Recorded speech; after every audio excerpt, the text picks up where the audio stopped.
essatu awo nno wetujja okubeera nga tubata mu ssaawa ey'okubiri eya Springbok tubeera tutunuulira nsonga ku nsonga era nga tugenda kuzitandikirawo. Honorable yamaze dde okubeera nga neegattako bannabukoto bali botya ssebo tebalina buzibu bonna ssebo tubuuzeeko abalabi ba KTV bonna. Mukama wange tesiteese era omuweereza puroguramu eno njala okutwala omukisa guno okusookera ddala okubeebaza olw'enteekateeka ennungi kwebaza management ya KTV olw'omulimu omulungi ssebo ku palamenti kino kisanja ekisoose okubeerayo naye okwebaza ttiimu ya KTV babeerawo nnyo okutujjako ebyetaagisa ate babeerawo nnyo okwongera okutegeeza eggwanga biki ebigenda mu maaso. Erinnya lyange nze Kiyimba Emmanuel omubaka wa palamenti akiikirira Bukoto Midwest ekiri mu Lwengo District. Ssebo nkwebaza okunkyaza ku puroguramu ya leero. Enjala ebaluma oba ewammwe teri kyotera Lwengo District y'emu ku district ezisinga okulima newankubadde omusana gwe tuyiseemu nnyo kubanga buno budde bwa musana naye abantu baali beeteekateeka bulungi. Abantu balina emmere enkalu kasoli baali bamubazaayo n'amatooke tuba nago aye n'ekirala tulina amata ekitundu kyaffe kirima ate kironzi so tetuyisiddwa bubi nnyo newankubadde omusana gutwokyezza twetaaga enkuba etonye mangu tusige kubanga tuteeseteese ennimiro naye ekyo tulina kisaba Katonda ate tulina kisaba omuntu naye nga bwette wetuyina bannalwengo kitegeeza waliyo abatayagaliza gavumenti kubanga waliyo abagiteeka ku lubu lwa Kalamojja nali manyi nammwe muli eyo nga batulaga kyeya kibakubye temuyina mmere. Lwengo bwetunuulira enkula yaayo eri mu kitundu ekiri wakati w'omusana n'enkuba kubanga esalagana ne Ankole region ne Kato corridor. Kitegeeza omusana bwe guba gutwokyezza olumu gutwokyamuuko nnyo ate okusinga ku disitulikiti endala eziri eno nga Masaka nga Mpigi naye abantu bakozi essaawa zino olaba nti balimye emwanyi weeziri era bali ku mulimu okukuzifukirira basomba amazzi mu mmotoka newankubadde era amazzi matono mu kitundu ate nga ne puroguramu za gavumenti ezimu naddala ezitambuza amazzi mu byalo tezinatuukayo. Aho wetugenda okutambulira obuweereza ku muntu wa wansi. Chairperson Kawuma ssebo tukwaniriza buuza ku balabi baffe naddala abantu ba Kasatu. Ssebo neyanyiza omukisa ogwo mukama wange gompadde erinnya nze Kawuma Susani Munakibiina of Uganda Chairperson omuto owa Kasatu zone era ntwala omukisa guno okwebaza bana Kasatu zone n'ekisenyi tupalisi Kampala Central okutwaliza awamu nzaani olwaleero nebaza Mukama Katonda olw'okubanga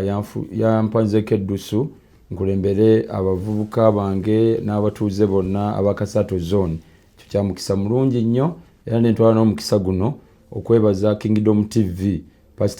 Pastor Kiganda ate nga ffe tukulidde wano mu Kisenyi. Balamu ali mu kutema mpenda kulaba nga ebintu bya gavumenti bituukira ddala ku muntu wa wansi. Tiwakudde ekisanja kyo kipya naye obaddeyo mu kitundu era abantu y'ensonga lwaki bakwesiga. Obuzibu buli luddawa okutuusa obuweereza ku muntu asookerwako naddala enteekateeka ezo zikulaakulanya omuntu ave mu bwavu. Kubako ennambikibwa yaagwo kubanga yalaze tiwaali badde omuntu akola okuva ku makya essaawa 9 asobola okubanga amaliza okukola emirimu gye n'agenda neyeesanyusaamu obudde bwamaliza nadde waka naawummula nkera naagera n'akola emiki. Tudde ku betting eyinza okugatta abantu bonna obubi nayo obwayo ddala banaagikomako kubanga abantu babadde waliwo ne kati ezikola paka ku makya. Ssebo njagala okukutegeeza betting zonna z'olaba ezitambula mu ggwanga tewali betting ya bwereere zonna za ssente. Kati singa omuntu agikeera n'agivaamu essaawa 4 olowooza agenda kukola budde ki? Kitegeeza omuntu nakedde betting ku makya n'agizannya ne buziba nga agizannya ekawungeeza ayinza okuzibiza oba okukerera mu maduuka ga muganda ng'ono kiyamani w'ekyalo gyalina okukerera. So ennambika gye yalaze ennungi local government zirambike emizannyo okusinza mu kitundu nga bwe kitambula balabe nga bakendeza obumenyi bw'amateeka. Nkusuubiza nti singa ebintu bino birambikibwa bulungi omwenge ne gulambikibwa bulungi bete ne zirambikibwa bulungi buli kimu ne kitambula bulungi n'obumenyi bw'amateeka ebitongole ebikuuma ddembe nga poliisi n'ebirala bigenda kukendeeza ku mirimu gyabwe n'enfulumya ya ssente kuba buli musango gwonna oguvunaanibwa omuntu gavumenti ekufulumizaako ssente. Kawuma okulidde wano mu Kisenyi zaala betingi n'ebirala embeera gye bibadde bitutwalamu owagira babikomye byebimu ku ebyo ebireeta obumenyi bw'amateeka. Eyo nsonga sebo mukama wange siyinza butagiwagira ng'omuntu olw'ensonga weŋŋamba nti abavubuka bakeera emabaala okunywa emyenge n'okukeera mu beeti ako si kabonero kalungi eri ensi eri mugenda mu maaso. Kiraga nti abantu tebalina byakukola era tebalinaawo bye bayinza tandikirako obudde nga bukedde. Awo nno wentwalira omukisa era okwebaza jeno damulira nti ffe wano mu ghetto yalwana nnyo n'atuterawo enkola eya ghetto structure. Eyo ghetto structure eyambye abavubuka okufuna bye bakola n'okubaako ebibafuula bize nti bafunayo obusente mu sako, sente ezo bwe bazifuna bafuna ebyokola. No mu ghetto omuvubuka teyeetaaga bingi okufuuka bize kubanga era nze kyova olaba ŋŋamba nnyo nti ffe wano oba owaffe wano mu Kampala Central n'ebitundu bino eya ghetto singa PDM bamusala ne bamugya ku kakadde ne bamuteeka ku mitwalo 25 buli muntu kubanga singa buli muntu aba afuna emitwalo 25 sente zisobola okufunibwa abantu bangi. Wano mu ghetto osanga omwana ezibaako kyezikola bulungi nnyo ate omuvubuka n'akola amagoba ga mitwalo 3 oba 2 olunaku kubanga kati kankuwa ekyokulabirako okugeza nga omuvubuka agenda okutandika omudala gwa chapati gwetaaga sente mmeka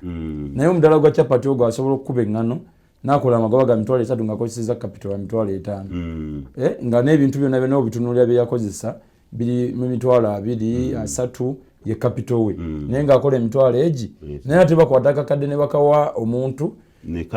kalwawo ng'ate n'omulimu gwagakozeemu okutuuka ku mulala. Naye singa ate ffe batugondezaamu wano mu ghetto buli muvubuka n'afuna emitwalo 25 oba 3 kisobola okuteekawo abavubuka bonna okufuna akasente ako era newekanga nga buli muvubuka ali bize. Mpozi n'ekirala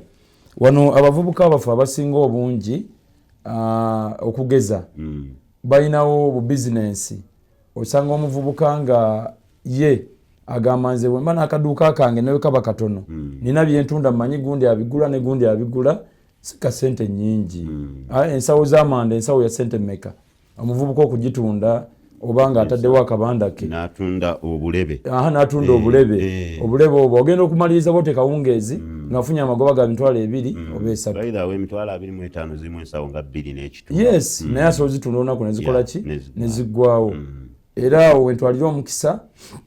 okwongera okusaba abakulu bonna bekikwatako nti ffe wano ewaffe mu ghetto batugondezeemu nti ebifuula abavubuka okubanga tebalina mirimu bingi nnyo naye ate tebeetaaga bingi okubaako kye bakola. Kale awo ofaananye n'omukyala w'ebbanda eyo yagamba bampa akakadde nze bannaye bizinesi yange nga ya mitwalo 5 ntunda muwogo wange wali eri yakatetenkanya kagwewo kamulema era nagamba namaliriza nguzeemu n'essimu mitwalo 45 ate era nkyatambula bulungi. Awo nalibo sinza kuva wano nga sikubuuzizaako ku bikwatagana ku genda. Abaana batulemedde ku nguudo sente ze mutalina oba nalabye butandise n'olinyirira ebimuli bya kanso n'ebirala byonna mugenda kusala magezi kyokulaba nga Sweets ne Gender Ministry nayo ng'etambula bulungi yiyo kati erimu Honorable Tumukunde. Sebo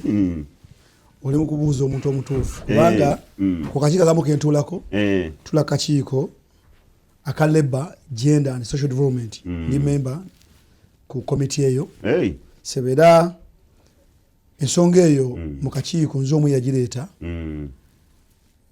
mabega kaawo nga tuli mu kakiiko ne twongera okulambulula komiti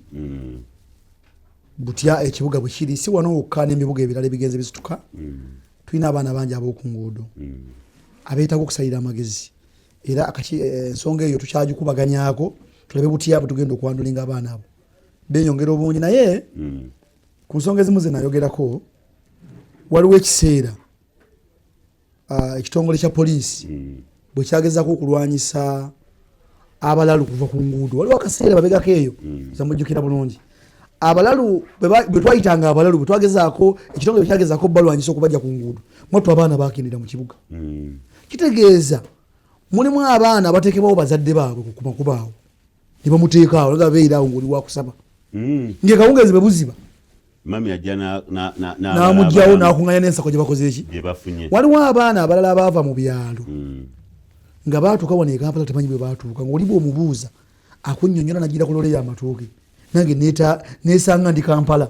bwe watuuka wano okozotya ennaku ezo wano ku Kiwologomaawo twayita ku Kiwologomaawo nayimirirawo okwo ne mbuuza ku baana aba street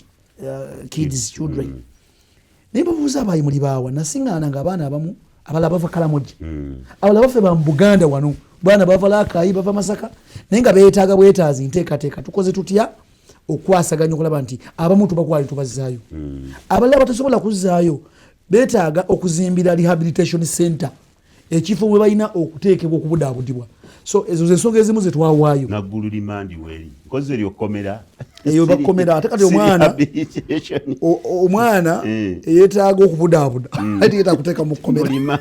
yeetaaga kutwala butabika I mean camping ate batwalayo ba misango kati abaana abo abali mu bulamu bwe batyo beetaaga kuteeka mu kifo bateekateekebwe si weewo wokka kuteeka bateekebwa wabula n'okubaako abamu be bayigiriza okukola kuba waliwo n'ogwonoonya ozze ewaabwe nga takyamanyina waabwe nga talina wotandikira so enteekateeka eyo gavumenti egirina era nga kasanga bwe twabyogerako ne bigenda mu komiti tugenda kukola bulungi ebbago ate tulitwale mu paalamenti tulabe gavumenti ketuyambako ku nsonga eyo kale nkozi nga tumaliriza mu ddakiika ng'emu era osiibulira eddala bannyinaffe abali ebweru abamu bakomawo nnyo baatugambye mbu n'entigiinya gye mwatigiinyizaamu abawarabu mbu abawarabu bamanyi ne bakitegeera nti abaana bwe bajja bagamba bababonyaabonya nnyo batandise obagobayo n'awalala teekateeka ki eyo n'okulaba nga tetuddamu kufuna nsasage nga ze South Africa sebo neyanza nnyo eggwanga lyaffe lino Uganda bw'otunuulira ennamba y'abantu yaliwo mu 1992 si eriwo kati tuli mu bukadde 50 bwetwogerera kati gavumenti esobola kuba na mirimu gimala abantu okuggyako gavumenti kyesobola okukola okwongera okubateekateeka okuyiga emirimu gy'emitwe era njala okwebaza Pulezidenti Museveni enteekateeka zayina ennaku zino za muggundu ewaffe Erwengo nyina Technical Institute eyazibibwa gavumenti era erina kyekoze kulaba nga ebangula abaana naye ng'ovudde ku Technical Institute Pulezidenti ali mu kuggulawo zituyita hubs era mu Greater Masaka tulina hub yaffe eri mu Ndegeya hub ezo ziri mu kutwala abaana abakuzeemu bayigire basobola okukola nga bya mutwe ebintu bino byokka bye bisobola okuyambako okutaasa abaana okugenda ebweru okuddeeyo ku bubonyaabonyezebwa abazungu nze ntambuddeko naye kyemmanyi ku muntu gwotafaananya kkala buli bwakulaba akulaba nga tategeera buli bwakulaba akulaba nga tategeera ekyokulabirako nga wano omuzungu bw'omuyita wano nobakobya omubuuzi olaba anyenya mutezi ntolategeera bulungi naye mwenyenyini omuteebereza okuba nga takola ki nga okutegeerako kutulolaba omukola ki kale nawe batutwala jjukira bwe tutuuke mu nsi zaabwe tubeerayo ng'abaddu kubanga olumu n'emirimu gye tukola mu ggwanga lyabwe olumu gibanga minafu okusinziira ku bo ng'olumu omusinga n'obuyivu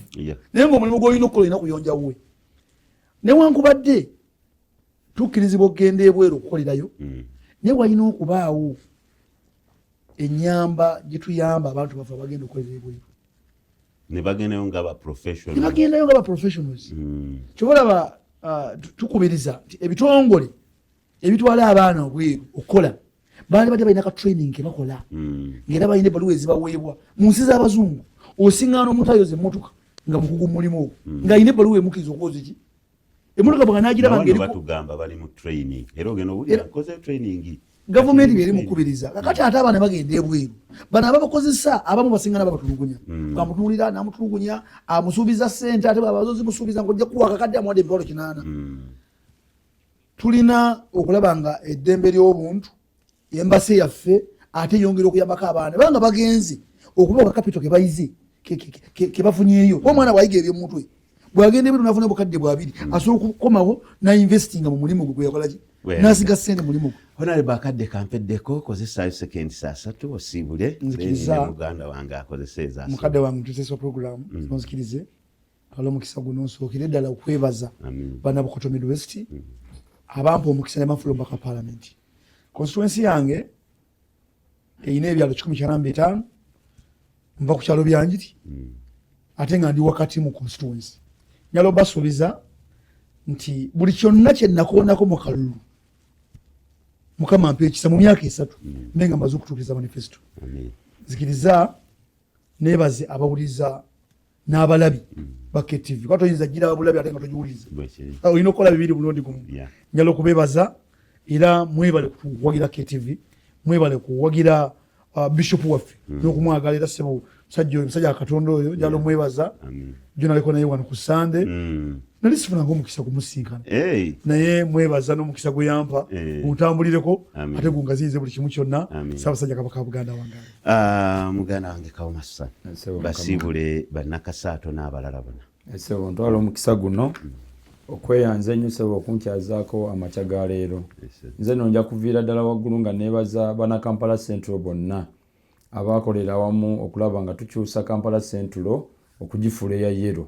era mbebaza nnyo mwebale nnyo okulonda omukyala Jatimisa Kabanda mwebale nnyo okulonda Meya Salimu Wulu mwebale nnyo n'okulonda bakansala baffe betugenda okukola nabo Kalyango Safiki Honorable Bahati mwebale nnyo mwebalire ddala ne tukkirira wansi ne musiima ne mugamba nange mugenda kunteekamu obwesigo banakasaato okunonda era mbaweereze mbakakasa nti kino ekisanja tugenda kukolera wamu ffenna okulaba nga tukulaakulanya ekitundu kyaffe era abavubuka bonna kano ssebo ke kasemba ntwala omukisa okubategeeza eggwanga lyonna kano kenjogera kakabeka ggwanga lyonna abavubuka ffenna tuleme kwetanira byabufuzi ebitatuyamba era tukkirize mu gavumenti eriwo kubanga yeyina bye twetaaga era mbasaba mwenna temwenyigira mu byabufuzi byakwekalakaasa tukkirize mu gavumenti eriwo ne muzeeyi tumwagale naye atwagale tusobole okutambulira wamu ffenna era mbakubiriza okutya Mukama Katonda kubanga kyekisumuluzo ffenna kye tulina ekigenda okutuyamba mwebale nnyo kale tuyanza tweyanzeege mwebale kubeera nga nate musobodde okubeera nga mutugoberera tujja kukwatagana olunaku olw'enkya kozimbaniriza mu lunch hour n'omulabirizi Dr. David Livingstone Kiganda Saalongo saa zigenda kubeera 6 jangu tusabeko ffenna eggwanga lisobole okutambula obulungi weeraba